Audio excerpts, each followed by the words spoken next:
ఇప్పుడు సంస్కృత సంధులు అంటే ఏమిటో చూద్దాం. మనం సంస్కృత సంధుల్లో మనకి మొదటిది సవర్ణ దీర్ఘ సంధి. మొదటిది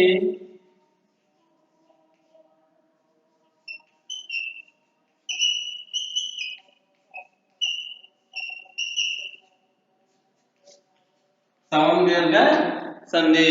దీని సూత్రం ఏంటంటే ఆ ఈ ఊ అరువులకు సవర్ణములైనటువంటి అంటే సమానాలైనటువంటి అచ్చులు పరమైనప్పుడు సంధి సమానాలైనటువంటి అచ్చులు పరమైనప్పుడు వాటి దీర్ఘం అనేది ఏకాదేశం అవుతుంది. సూత్రం రాస్తాం చూడండి. ఆ ఈ ఊ అరువులకు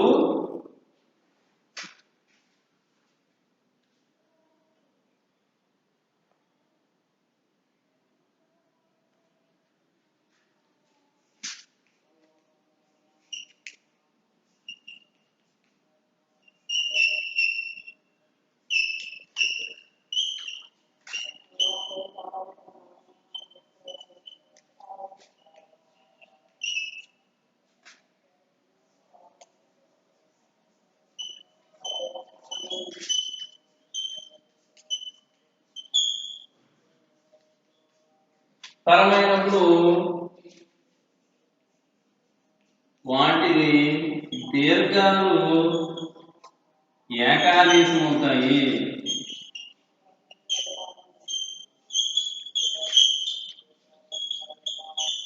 వాటి దీర్ఘాలు ఏకాదేశం అవుతాయి.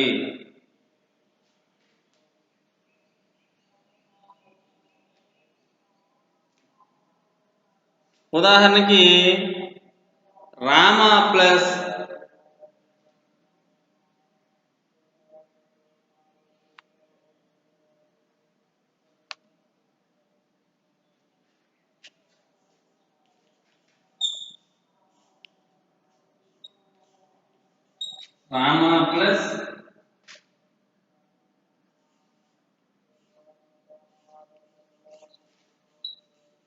ఆలయము.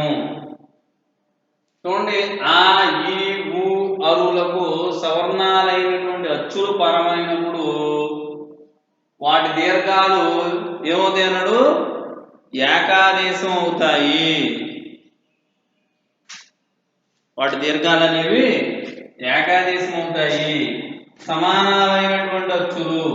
ఇక్కడ మాలో అకారం ఉంది, ఇందులో అకారం ఉంది.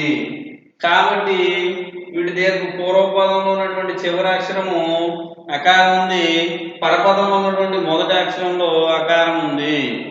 రెండు కూడా సమానాలైనటువంటి అచ్చులు లేదా వర్ణాలు. కాబట్టి వీటి దీర్ఘం అనేది ఏకాదేశం అవుతుంది. అప్పుడు ఏమవుతుందంటే రామాలయము, రామ ప్లస్ ఆలయము ఈక్వల్ టు రామాలయం కింద దీన్ని చెప్పవచ్చు. ఇది సవర్ణ దీర్ఘ సంధి. ఇంకో ఉదాహరణ ఏంటంటే కవి ప్లస్ ఇంద్రుడు.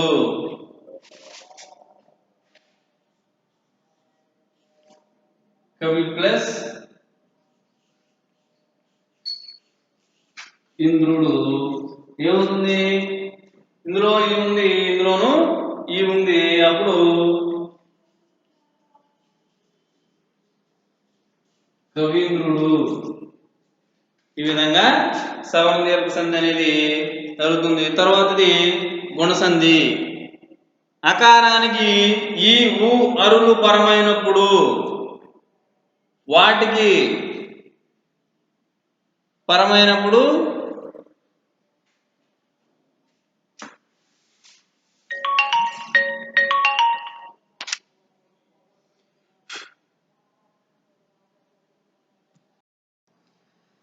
గుణసంధి యొక్క సూత్రం ఏంటి అని అంటే అకారానికి ఆ ఈ ఊ అరువులు పరమైనప్పుడు వాటికి క్రమంగా ఏవు అరులు అనేవి వస్తాయి.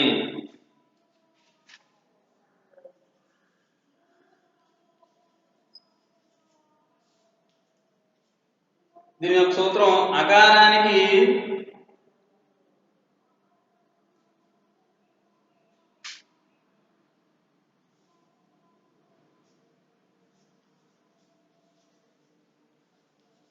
అకారానికి ఈ ఊ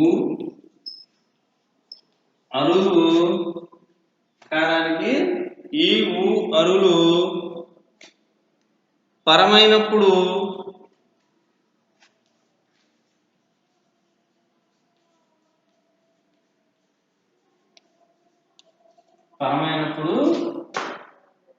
క్రమంగా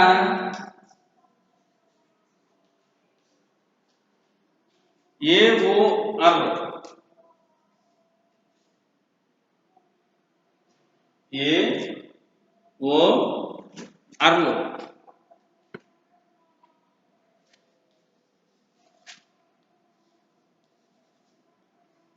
ఏ ఓ అర్లు అనేవి ఏ ఓ అర్లు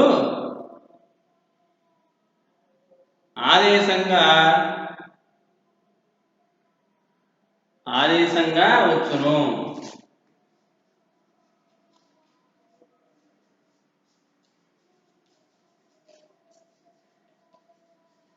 ఆదేశంగా వచ్చును.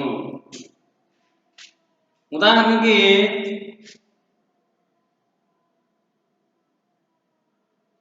ఉప ప్లస్ ఇంద్రుడు,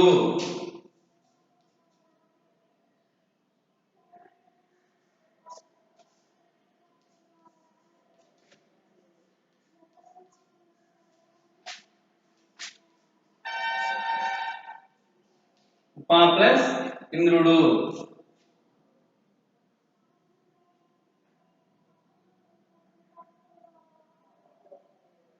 అకారానికి సూత్రం చూడండి ఒకసారి.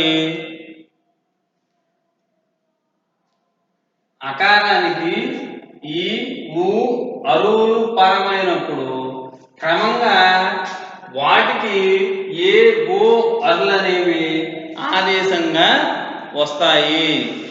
ఇక్కడ అకారానికి పూర్వపదంలో ఉన్నటువంటి చివరి అక్షరం అకారానికి ఇందులో ఆ అనేది ఉంది. అకారానికి ఏం పరమైనప్పుడు అన్నాడు? ఈ ఊ అర్లు పరమైనప్పుడు ఇవి ఇందులో కలిసినప్పుడు ఇందులో ఈ కారం అనేది ఉంది. కలిసినప్పుడు వాటి క్రమంగా ఏమవుతుందంట? ఏ ఓ అర్లు అనేవి వస్తాయి. ఏ విధంగా వస్తాయంటే ఈకి ఏ అక్షరము, ఊకి ఓ అక్షరము, అరుకి అర్ అనేటివి వస్తాయి. ఈ విధంగా వస్తాయి. అప్పుడు ఏమవుతుందంటే ఉప ప్లస్ ఇంద్రుడు ఈజ్ ఈక్వల్ టు ఉపేంద్రుడు బుద్ధి ఈజ్ ఈక్వల్ టు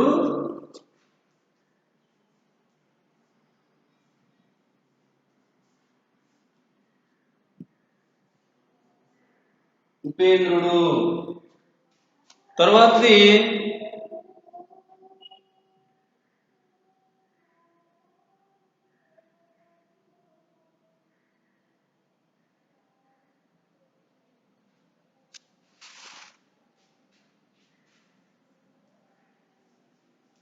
హిత ప్లస్ ఉపదేశం. అప్పుడు ఏమవుతుందంటే ఇక్కడ ఊ వచ్చింది కాబట్టి ఊ స్థానంలో ఓ వస్తుంది. అప్పుడు హితోపదేశం. తర్వాతది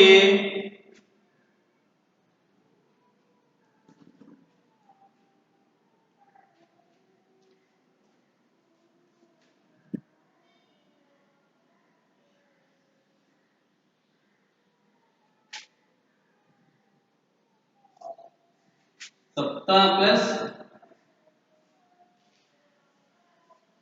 ఋషులు. సప్తా ప్లస్ ఋషులు.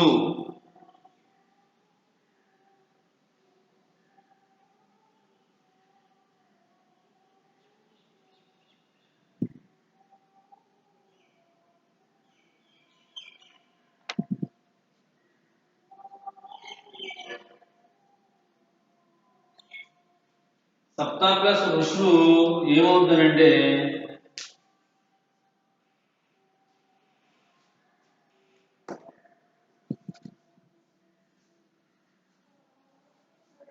సప్తర్షులు అర్ర అనేది అరువుకి అర్ర అనేది వస్తుంది. అప్పుడు సప్తర్షులు అనేది సంధి అనేది జరుగుతుంది. ఇది గుణసంధి.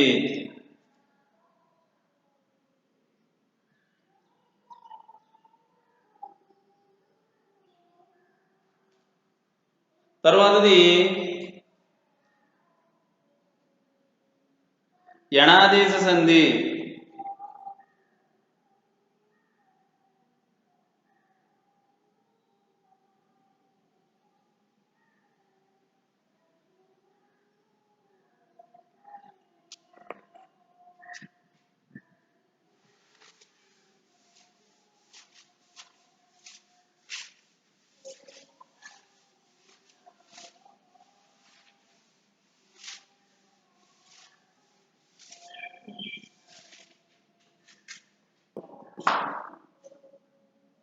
తర్వాతది వృద్ధి సంధి అని చెప్పవచ్చు, లేదా యణాదేశ సంధి. యణాదేశ సంధి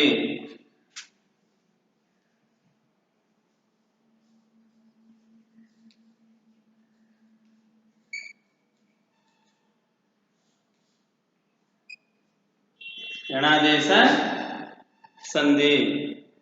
దీనికి ఈ ఊ అరులకు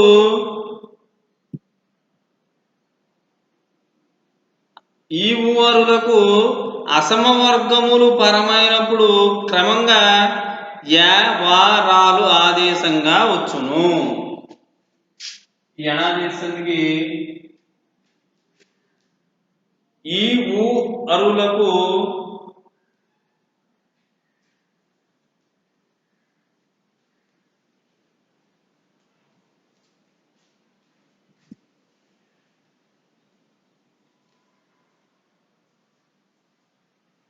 ఈ ఊవరులకు అసమవర్గములు పరమైనప్పుడు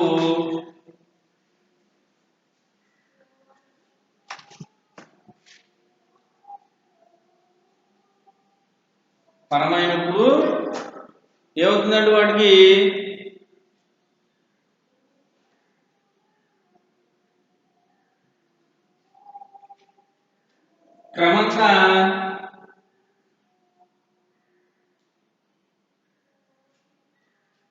క్రమంగా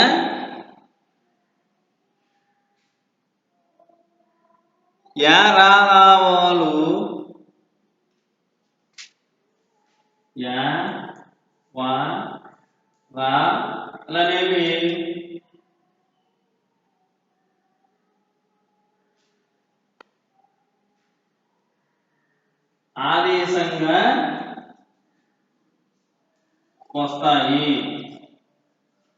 ఆదేశంగా వస్తాయి. ఉదాహరణ ఏంటంటే అతి ప్లస్ ఆశ,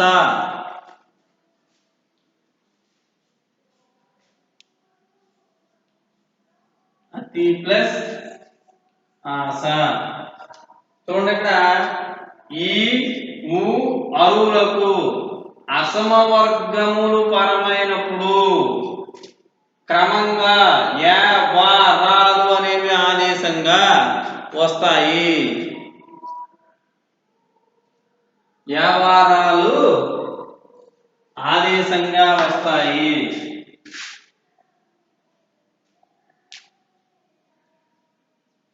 అప్పుడు ఇక్కడ మనం చూసుకున్నట్లయితే తీలో ఈకారం అనేది ఉంది, ఇక్కడ అకారం ఉంది. ఈ రెండు వేరు వర్గాలకు చెందినటువంటివి. ఇవి వేరు వర్గాలకు చెందినటువంటివి కాబట్టి ఇది పరమైంది. కాబట్టి ఈ వర్గానికి ఆ వర్గం అనేటువంటి అక్షరం పరమైంది కాబట్టి అప్పుడు క్రమంగా వీటికి ఏమవుతుందంట, ఈకి యా, ఊకి వాక్షరము అరువుకి రాక్షరం అనేది ఆదేశంగా వస్తాయి. ఆదేశంగా వస్తాయి. అప్పుడు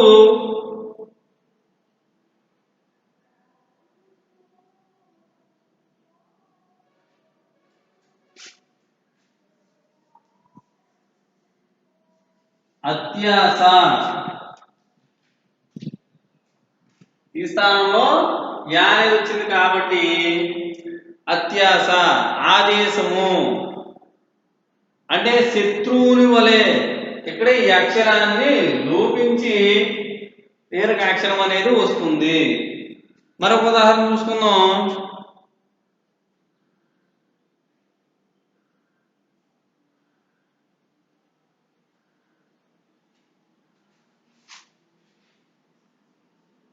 మధు ప్లస్ ఆరి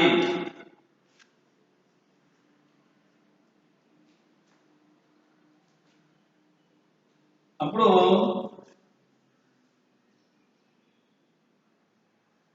మధ్వారి అవుతుంది. తర్వాత పితృ ప్లస్ ఆజ్ఞ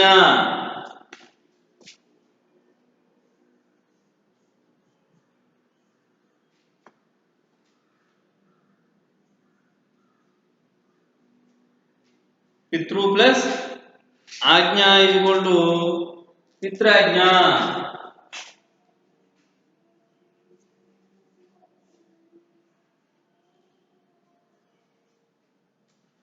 పిత్రాజ్ఞ అవుతుంది.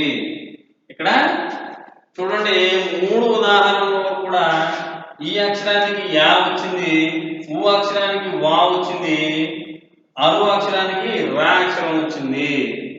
ఇది యణాదేశ సంధి.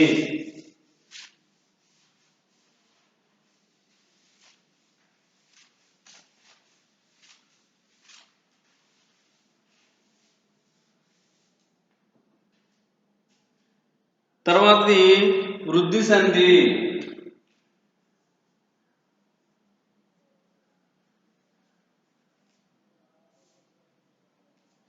వృద్ధి సంధి అకారమునకు ఏ ఐలు పరమైనచో ఐకారమునకు ఐ అవులు అకారమునకు ఏ ఐలు పరమైనచో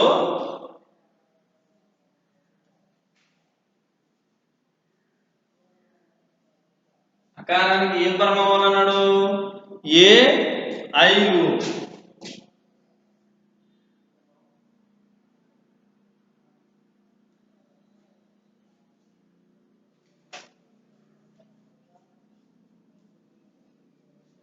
పరమైనచో ఐకారమునకు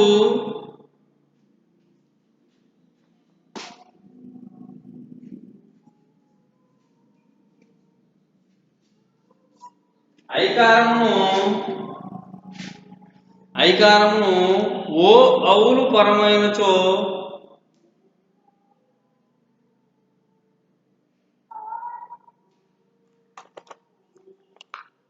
ఓ అవులు పరమైనచో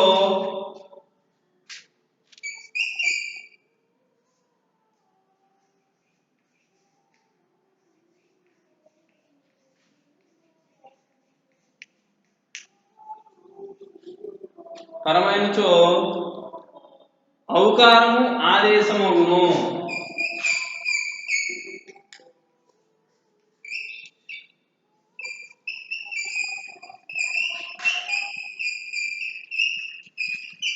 ఆదేశమగును.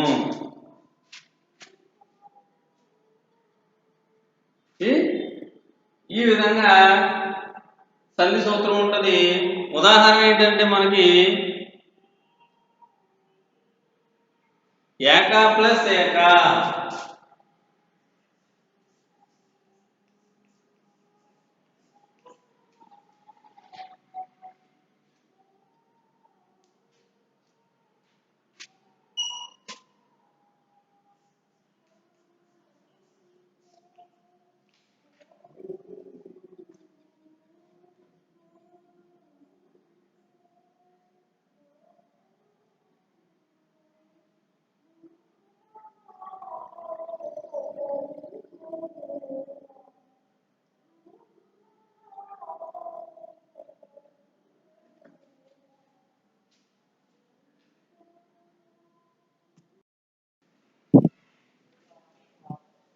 అప్పుడు ఏమవుతుందంటే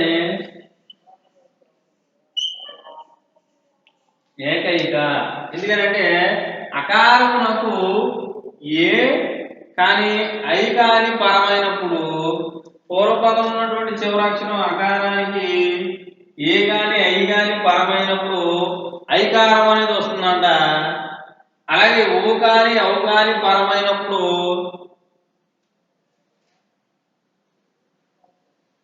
ఔకారం అనేది వస్తుంది. ఇక్కడ మనకి రెండో ఉదాహరణ ఏంటంటే అష్ట ప్లస్ ఐశ్వర్యము లేదా దివ్య ప్లస్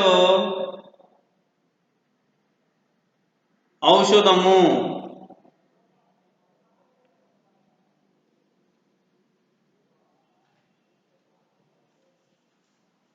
దివ్య ప్లస్ ఔషధము. అప్పుడేమవుతుందంటే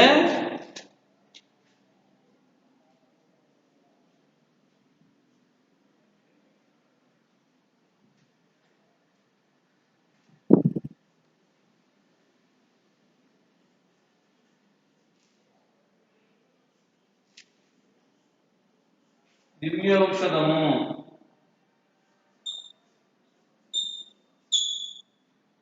ఇది వృద్ధి సంధి.